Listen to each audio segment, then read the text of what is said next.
If you want to run ads to find leads and new clients in your local area, even if you're an online coach, there's many benefits in doing this, but especially if you're an offline coach, a facility owner, a gym owner, or any service-based business that only generates leads and can service in a certain area. This is everything you need to know about how to set up your targeting to only find the people who are local to you. The very first thing that you need to do is type in the location, or even better, drop a pin. Dropping a pin is much more accurate because instead of just saying a town or a city, you can actually be pinpoint about the driving distance in the radius from exactly where you work. So if you have a facility or something, this is excellent. So what I'm going to show is I'll zoom in and I'll find, I'm not from Madrid, but we'll go to where I'm from in the top left-hand corner of Scotland, right out in the sticks. And so we'll come over here and we'll drop a pin somewhere in this region. The very first thing that you want to do is set this to driving distance. Now,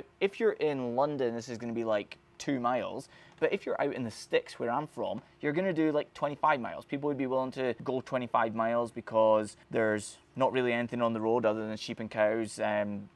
Driving 25 miles doesn't take long, especially because there's no police. I'm only kidding about that, kind of, but there actually isn't any police. But anyway, 25 miles is driving distance where I'm from. In where you're from, it might be 4 miles. But I'm going to show you something that is really cool to take this to the next level, which is that so many localized businesses for the last 7 years have ran 10 miles from their facility, but they've never actually ran outside of it to see if people outside of that location would be willing to drive and if there's strong ROIs to occur here. Here's how you set it up to make sure that you pinpoint this.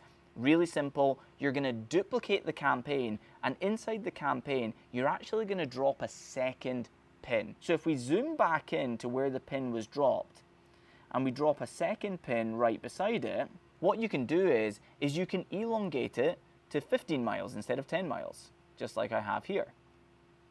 And then the inside 10 miles, you can hit the drop down and you can exclude this. And that means that anybody who would see the first campaign's ads are not going to see the ads from this campaign, and we can monitor how many people outside of driving distance are coming in, what the lead cost is, what the ROIs are, to see if there's actually untapped market that you just to date have not been going after. If this has been valuable to you, let me know in the comments below, or like the post, or follow me for more daily tips.